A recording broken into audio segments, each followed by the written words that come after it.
1,00,000 మంది శివభక్తులతో కలిసి మహారుద్రాక్ష పూజలో పాల్గొనండి. వెంటనే కాల్ చేసి మీ పేరును నమోదు చేసుకోండి. అమ్మ నమస్తే అమ్మ. నమస్తే రాజా. కేతన్ షియా గురించి అందరికీ తెలిసిందే అండి. షియా అన్యాయంగా కేతన్ ని చంపింది. అయితే ఇవన్నీ ఆల్రెడీ ప్రీ ప్లాన్డ్ అని అందరికీ తెలుసు. ఇది గన ఫెయిల్ అయిపోతే ఇంకోటి కూడా ఆల్రెడీ ఆ అమ్మాయి ఫిక్స్ అయిపోయింది, ఇంకో రకంగా ఎలా చంపాలి అని. 20 ఏళ్ల అమ్మాయికి ఇంత క్రిమినల్ మైండ్ రావడం ఏంటి? డబ్బు ఉంటే అంత అహమా? ఇంకొకటి ఏంటంటే ఈ అడ్వకేట్ల విషయానికి వస్తే అమ్మని అడుగుదాం. అమ్మ కొన్ని విషయాలు చెప్తే నేను షాక్ అయిపోయాను. ఇలా కూడా అంటే ఏదో అమ్మ మీకు ఏదన్నా ముందే హెల్త్ ఇష్యూ వస్తే హెల్త్ ఇన్సూరెన్స్ చేయించుకోండి అన్నట్లు ఈవిడ ఆల్రెడీ ఈ మర్డర్ కి ప్లాన్ కి ముందే లాయర్ ని కూడా ముందరే మాట్లాడేసుకుందండి. అంటే అడ్వకేట్స్ కొంతమంది మాత్రమే, మళ్ళీ మనం కొంతమంది ఎందుకు చెప్తారు, ఇది ఎవరు చేస్తారో వాళ్ళే. కొంతమంది నిజంగా చాలా సిన్సియర్ గా న్యాయం కోసం పోరాడే వాళ్ళు కూడా ఉన్నారు. వాళ్ళ ఆస్తులు అమ్ముకొని కూడా న్యాయం కోసం పోరాడిన వాళ్ళు ఉన్నారు. నిజంగా హ్యాట్స్ ఆఫ్ టు దెమ్. కొంతమంది మాత్రం డబ్బుల కకృతి పడిపోయి అన్యాయం జరిగినా కూడా జరగలేదు అని చూపించే వాళ్ళు కూడా ఉన్నారు. ఇప్పుడు ప్రతి ఒక్కరు గొంతెత్తి ఘోషతో మాట్లాడుతున్నారు ఈ అమ్మాయి తన్ని తోసిందని. కానీ ఈమె తరపున లాయర్ ఏమంటున్నాడంటే చంపినప్పుడు ఎవరు చూశారు, అసలు చంపలేదు, చంపిందనడానికి మీ దగ్గర ఎవిడెన్స్ ఉందా? మరి అక్కడ ఆ అమ్మాయి తప్పితే ఎవరు లేరు కదా. అప్పుడు అతనే పడిపోయాడండి. అతనే ఇప్పుడు అతని క్లెయిమ్ ఏం చేస్తున్నాడంటే, ఆర్గ్యూ ఏం చేస్తున్నాడంటే లాస్ట్ వరకు వెళ్ళాడు, ఎడ్జ్ వరకు వెళ్ళాడు, జారి పడిపోయాడు అంతే. ఈమెనే తోసిందని ఎక్కడైనా ఎవిడెన్స్ ఉందా అనేది వీళ్ళ వాదన. అంటే ఈ లాయర్స్ కూడా ఎలా తయారైపోయారంటే రాజుగారు, ఈ కేసు గెలిచామనుకోండి వాళ్ళకి ఇంకా చాలా మంచి ఆపర్చునిటీస్ వస్తాయి, నేను ఈ కేసు గెలిచాను అనే ఆనందం చాలా ఉంటుంది, నాకు ఇంకా మంచి పేరు వస్తుందని అని అనుకుంటున్నారు. కానీ ఒక నిండు ప్రాణాన్ని ఈమె బలి తీసుకుంది. ఎలాగైనా నేను నిరూపించేసి ఈమెను ఈమె దోషి అని ప్రతి ఒక్కరికి తెలుసు, అది జగమెదిగిన సత్యం, ఆమెనే దోసిందని. కానీ ఇప్పుడు లాయర్ ఏమంటున్నా అంటే ఈమె తరపున దోషిలాగా చూపిస్తుంది, అసలు చేయలేదు, చేసినట్టుగా మీకు ఏమైనా ఎవిడెన్స్ ఉందా? ఎవిడెన్స్ లేకుండానే కదా ఈమె 5 రోజుల ముందే మొత్తం రెక్కీ చేసి ఎక్కడ కెమెరాలు లేని చోట వాడిని తీసుకెళ్ళింది. మరి ఎక్కడి నుంచి వస్తాయండి మీకు ఎవిడెన్స్? ఎక్కడి నుంచి వస్తుంది? లేదు, ఎవిడెన్స్ లేదు. మరి ఏం పెట్టి ఎవిడెన్స్ చూపిస్తారు? అంటే ఎలాగైపోయారంటే ఎలాగైనా సరే ఈమెను నిర్దోషిగా తీసుకురావాలి, ఈమె ఏమీ తప్పు చేయలేదు, తప్పంతా ఎవరిదంటే అతనే పొరపాటున జారి పడిపోయాడు అనేది they want to prove now. అంతకంటే ముందు ఈమె ఏం చేసిందంటే ఒక అశుతోష్ శ్రీవాస్తవ్ అనే ఒక లాయర్ను ఈమె మాట్లాడేసుకొని ఒక పేపర్ మీద సైన్ పెట్టేసి వెళ్ళిందట. నేను ఇలా జరుగుతుంది, జరిగినప్పుడు నా తరపున మీరు వాదించాలి అని ఒక సైన్ పెట్టి పేపర్ ఇచ్చింది తనకి. మొన్న కేసు కోర్టుకు వచ్చినప్పుడు వాళ్ళ అన్నయ్య ఏం చేశారంటే, ఈ అమ్మాయి వాళ్ళ అన్నయ్య ఆయన ఒక లాయర్ని తీసుకొని వచ్చాడు. అయితే ఇతను వాదన మొదలు పెట్టిపోతుంటే మీరెందుకు మాట్లాడుతున్నారంటే, నేనే అంటే నువ్వు కాదు అన్నయ్య, వాళ్ళ అన్నయ్య అన్నాడు, నేను అపాయింట్ చేసుకున్నానంటే మరి మీ చెల్లి మాకు సంబంధం లేదు, నువ్వు బయటికి వెళ్ళిపోమన్నారు. ఎవరైతే ఈ లాయర్ కావాలో అతను బయటకు వచ్చేసాడు. బయటకు వచ్చేసి అతను 10 crores వీళ్ళ మీద నా పరువు తీశారు అనేసి ఇది చేశాడు అనమాట. అంటే ఎంత ప్రీ ప్లాన్ చూడండి. అంటే డబ్బు ఉంటే మీరు ఏమైనా చెయ్యొచ్చు, ఏమైనా. అమ్మాయి 2 సార్లు ప్రెగ్నెంట్ అయ్యింది, అంటే ఆల్రెడీ ఫస్ట్ అయింది, వీళ్ళిద్దరు కలిసి వాళ్ళప్పుడు అయింది. అయిన తర్వాత మళ్ళీ తీసుకెళ్లి మళ్ళీ ఇద్దరు సన్నిహితంగా ఉన్నారు, మళ్ళీ ప్రెగ్నెంట్ అయింది. అయినా తెలుసు కదా, తెలియకుండా ఎలా ఉంటది రాజే కదా, తెలియకుండా ₹1,00,000 నువ్వు షాపింగ్ అని చెప్పి వాడికే ఇచ్చేసింది. ఇప్పుడు తల్లి ఏమంటుందంటే, ఈ అమ్మాయి తల్లి, మా అమ్మాయి నిజంగా తప్పు చేస్తే అంటారు కదా ఏదో దానం ధర్మం చేసినట్టుగా ఆ అమ్మాయి కూడా పనిష్మెంట్ చేస్తే కదా చేసింది అని. అంటే మీ ఇద్దరికి ఒక్కొక్క ఫ్యామిలీ, మీ ఇరు ఫ్యామిలీలు దాదాపు 30 ఏళ్ల నుంచి పరిచయం కదా.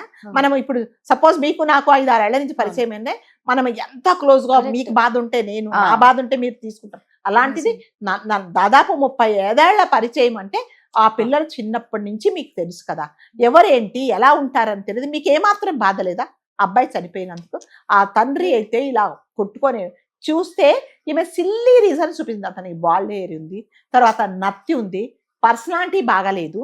మరి డబ్బులు తీసుకున్నప్పుడు, ఫోటో షూట్ చేసుకున్నప్పుడు, తర్వాత అతను ఎంత సర్ప్రైజ్ ఇచ్చాడంటే అసలు ఈ ప్రపంచంలో ఎవరు లేనట్టుగా అతను అంత సర్ప్రైజ్ ఇచ్చాడు కదా. ఇంత క్రిమినల్ గా ఆలోచించే బదులు అదేదో ఆ అబ్బాయికే అందరూ అదే మొత్తుకుంటారు, ఆ అబ్బాయికే చెప్పొచ్చు కదా, వాళ్ళ పేరెంట్స్ కే చెప్పొచ్చు కదా, లేకపోతే మీరు ఇద్దరు కలిసి వెళ్ళిపోలేదండి. ఇందులో ఏంటంటే ఈ చనిపోయిన అబ్బాయిని తప్పుడు ఉందండి. అంటే చనిపోయిన వాళ్ళ గురించి మనం చెడు మాట్లాడటం లేదు. ఒక అమాయకత్వం, ఒక గుడ్డిగా నమ్మకం వేరే రాదు గారు. గుడ్డిగా నమ్మడం ఏంటంటే మనం ఇదివరకు వీడియోస్ లో కూడా చెప్పాం. అంటే నా బ్రెయిన్ ఏం పని చేయదు, నా బ్రెయిన్ అంతా బ్లాక్ అయిపోతుంది. మీరు ఏం చెప్పినా కూడా నేను వింటా. మీరు ఏమన్నా చెప్పని, తప్పు చెప్పని, ఒప్పు చెప్పని, నేను మీరు చెప్పిన దానికి నేను వేస్తాంట. అదే గుడ్డిగా నమ్మడం. నా బ్రెయిన్ అసలు పని చేయదు, నాకు అసలు ఆలోచన అనేదే ఉండదు. అదే గుడ్డిగా. ఇప్పుడు ఇతను చేసింది కూడా ఎప్పుడైతే సెకండ్ టైం అమ్మ ఫస్ట్ టైం తీసుకెళ్ళి అతను పొరపాటున జారిపడ్డాడు, పాము వచ్చింది అన్నప్పుడే నీకు నిజంగా ఉంటే నువ్వు అప్పుడే తప్పించుకోవాల్సింది. అదేంటి, నేను నిజంగా పాము వస్తే పోనీ పామే వచ్చింది, పాము కాటేసిందే అనుకోండి, వెంటనే నువ్వు హాస్పిటల్ తీసుకెళ్తావు, పాయిజన్ తీస్తారు, ట్రీట్మెంట్ జరుగుతుంది. అంటే 400 ఫీట్ల నుంచి తోసేసినాక అంతకంటే డేంజర్ అయితే కాదు కదా, అంతకంటే కాదు. అంటే నువ్వు అతనికి చనిపోవాలనే నువ్వు ప్లాన్ చేసుకున్నావు, నన్ను చంపడానికే ఈమె ట్రై చేసిందని అతను ఏమాత్రం ఎందుకంటే ఆమె మీద, తన మీదకున్న కంటే ప్రేమ కంటే ఆమె మీద ప్రేమ ఎక్కువ. తన ప్రాణం పోయినా పర్వాలేదు, ఆమె అంటే తనకు అంత ఇష్టం. వీళ్ళు ఇంకా అందరూ చాలా ఇన్నోసెంట్ గా అందరు కనిపిస్తున్నారు. ఇన్నోసెంట్. అందరూ కేతన్ వాళ్ళ అమ్మ వీడియోస్ చూస్తూ ఉంటే వాళ్ళని చూస్తే నిజంగా ఎంత జాలేస్తుంది అంటే, ఆ అమ్మాయికి ఎలా ఇన్నేళ్ళ ఫ్రెండ్షిప్ లో వాళ్ళకి అసలు ఎలా చేయబుద్ధి అయింది అనేది విచిత్రం. అంటే ఇందులో ఈ అమ్మాయి తల్లి తప్పు ఉందండి. ఎప్పుడైనా సరే ఆ తల్లి చెప్పిందట, నాకు తల్లికి తెలియకుండా ఉంటదా అండి? తల్లికి తెలియకుండా ఉండదు కదా. ఇప్పుడు కూతురు 1 రోజు 2 రోజులు నువ్వు దాచిపెడతావు, ప్రతిరోజు ఫోన్ తట్టు. ఈ అబ్బాయి అడిగాడట, నువ్వు అస్మానమే. వాళ్ళ తండ్రి చెప్తున్నాడు, ఈ అబ్బాయి వాళ్ళ తండ్రి చెప్తున్నాడు, ఎప్పుడు ఫోన్లు మాట్లాడుతుందని మా అబ్బాయి నాకు కంప్లైంట్ ఇచ్చాడు అన్నప్పుడైనా నువ్వు ఒకసారి చెక్ చేసుకోవాలి కదా, కూర్చోబెట్టి. ఏమ్మా మరి నువ్వు అందుకంటే వాళ్లకు ఏదో మ్యాట్రిమోనియల్లో దొరికింది కాదు, లేకపోతే పెళ్లి చూపులో ఎవరో మధ్యవర్తి తీసుకొచ్చింది కాదు. మీ ఫ్యామిలీ తెలుసు, మీకు చాలా ఇంటిమేషన్. అమ్మాయిని ఒక కూతురులాగా కూర్చోబెట్టి, అమ్మాయి ఇలా అనుకుంటున్నాం, మరి నీకు సంబంధమేనా, నీకు ఇష్టమేనా అని నువ్వు ఒక మాట మాట్లాడాల్సింది కదా. ఎంతసేపు వచ్చి మా అబ్బాయి ఇష్టపడ్డాడని అనుకున్నావు, కానీ ఆ అమ్మాయికి నిజంగా ఇష్టం ఉందా లేదా అని మీరు ఆలోచించలేదు. తల్లికి చెప్పింది నేను చేసుకోను అని, లేదు ఎందుకు చేసావు అంటే, లేదు అతనికి చాలా డబ్బులు తక్కువ, ఈ అమ్మాయికి ఉన్న బాయ్ ఫ్రెండ్కి అసలు ఏమీ లేవు, ఇతనైతే నాకు కోట్లు ఉన్నాయి, వాళ్ళకు ఆయనకు కూడా కోట్లు ఉన్నాయి, కాబట్టి మా ఇద్దరికి స్టేటస్ సరిపోతుందని నువ్వు చేసావు. లాస్ట్కి ఏమైందంటే ఒక అమాయకమైన ప్రాణిని మీరు, నిండు ప్రాణాన్ని మీరు బలి తీసుకున్నారు. కాబట్టి దీనివల్ల మనం నేర్చుకోవాల్సింది ఏంటంటే రాజు గారు, ఎప్పుడైనా సరే పిల్లలు, మగపిల్లలు కానీ ఆడపిల్లలు కానీ, నాకు ఇష్టం లేదు, నాకు ఇప్పుడే నేను చేసుకోను, నాకు వద్దు అంటే, మీకు నిజంగా వాళ్ళ ప్రేమ పెళ్లి చేసుకోవడం ఇష్టం లేకపోతే వాళ్ళు వెళ్ళిపోని, వాళ్ళు ఎట్లాగో వాళ్ళు డిసైడ్ చేసుకున్నారు. కాబట్టి మీ పరువు మర్యాద అనుకుంటే ఏమవుతుందంటే, ఎవరో తెలియని వాడిని తీసుకొస్తే, అసలు ఎవరో ఏమీ తెలియని అమాయకులను మీరు ఇండైరెక్ట్ గా మర్డర్ చేసినట్టే కదా. ఎవరన్నా తీసుకొస్తారు, వాడు పాపం ఎన్నో ఆశలు పెంచుకుంటాడు ఆ అమ్మాయి మీద, తీసుకెళ్తుంది, తోసేస్తున్నారు, చంపేస్తున్నారు, హనీమూన్ కి తీసుకెళ్తున్నారు. కాబట్టి నేను ఒక వీడియో చూసా, అది జోక్గా, ఒక తల్లి ఒక అబ్బాయికి బాల్కనీలో నిల్చున్నప్పుడు తోస్తుంది.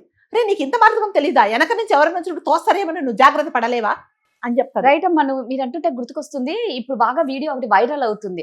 ఏనన్నా నీకు పెళ్లి ఫిక్స్ అయిపోయింది, అరేంజ్మెంట్స్ అన్ని స్టార్ట్ చేద్దామా అంటే, సరే అంటే ఆ అరేంజ్మెంట్స్ చూస్తే అమ్మా ఆ అబ్బాయి నోటికి గుడ్డ కట్టి డ్రమ్ములో పెట్టడము, ఇవి అంటే నెక్స్ట్ నీకు ఇలా జరగబోతుంది, నువ్వు ఎలా ఉండాలి ఇవి డ్రింక్స్ ఇచ్చారనుకో, నువ్వు ఫస్ట్ వాసన చూడు, అందులో ఏమున్నాయో చూసుకో.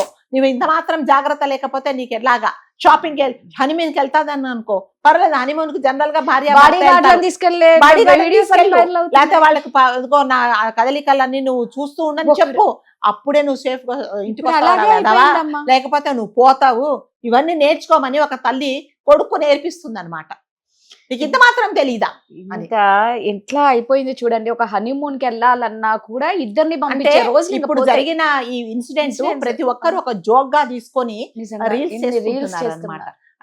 అంటే చెప్తున్నా, ఒకటి జాగ్రత్త కోసం, అంటే అంత భయపడి, అంటే ఎప్పుడు ఏమవుతుందో ఏం జరుగుతుందో తెలియని రోజులు, ఎవరిని నమ్మాలో తెలియట్లేదండి. ఇప్పుడు అమ్మాయి వీడియోస్ చూస్తే కూడా ఆ అమ్మాయి అలా చేస్తుందా అనేది కూడా డౌట్ రాకుండా చూడండి, నవ్వుతూ ఆ అబ్బాయితో స్పెండ్ చేసిన ప్రతి వీడియో ఆల్రెడీ ప్లాన్ చేసుకుంది కదా, ఆల్రెడీ ప్లాన్ చేసుకుంది. విల్ బి సేఫ్ సైడ్, నాకేమి కాదు, నేను అక్కడ తీసుకెళ్తా, తోసేస్తా, ఫస్ట్ తప్పించుకున్నాడు, రెండోసారి తప్పించుకోడు, నేను పక్కడ్బందీ ప్లాన్ చేస్తా, తర్వాత ఏం చెప్తాను, ప్రతి ఒక్కరికి జారి పడిపోయాడని చెప్తా, సో నేను సేఫ్ గా ఉంటా, నాకు కావాల్సిన వాడితో నేను, అప్పుడు సింపతి కూడా దొరుకుతుంది కదా. పాపం ఒప్పుకుంది, ఇష్టం లేకున్నా కూడా చనిపోయాడు, మరి ఏం చేస్తుంది. కాబట్టి వాడు ఇంకెవరైతే బాయ్ ఫ్రెండ్ ఉన్నాడో ఇక వాడు కంపల్సరీగా సరే మీ అమ్మాయిని ఎవరు చేసుకొని నేనున్నానని ఆడు సినిమాలో లాగా అనుకుంటున్నారు ఇల్లు. కాబట్టి ఇవన్నీ ప్లాన్ చేసుకున్నారు, కానీ ఆ ప్లాన్ అంతా అట్టర్ ఫ్లాప్ అయిపోయి. కానీ ఈ చెప్తున్నా కదండి, మళ్ళీ మన చట్టాలు అనేవి కఠినంగా లేకపోతే ఇప్పుడు మళ్ళీ మనం ఇది మాట్లాడుకున్నాం, రేపు పొద్దున ఒక 6 నెలలకు ఆ అమ్మాయికి బెయిల్ వచ్చినా కూడా మనం ఆశ్చర్యపోవాల్సిన ఇది లేదు. అంతే, ఎందుకంటే డబ్బులు ఉన్నాయి. అంతే, డబ్బులు ఉన్నప్పుడు ఏదైనా సరే, డబ్బులో ఉన్నప్పుడు లాయర్లు కూడా ఏం చేస్తున్నారంటే నిజాన్ని అబద్ధాన్ని నిజంగా నిరూపించడానికి ట్రై చేస్తున్నారు. ఎందుకంటే వాళ్ళకి ఎంత కావాలో అంత డబ్బులు ముట్ట చెప్తున్నారు కాబట్టి ఎంతసేపు వచ్చేసి డబ్బుల కోసమే చూస్తున్నారు, ఫేమ్ కోసం చూస్తున్నాం. కానీ ఒక ప్రాణి అనవసరంగా బలైపోయింది. వాళ్ళకి ఏం జస్టిఫై చేస్తున్నాము, మనం లాయర్లుగా మన బాధ్యత ఏంటి అనేది ఎవరు ఆలోచించటం లేదు. చట్టాలు మళ్ళీ చెప్తున్నట్టుగా ఈ చట్టాలు ఎప్పుడైతే కఠినంగా ఉంటాయో ఈ నేరాలు చేసే వాళ్ళు తగ్గుముఖం పడతారు, లేకపోతే మాత్రం ఇలా జరుగుతూనే ఉంటాయండి. థ్యాంక్ యూ అమ్మా. Thank you.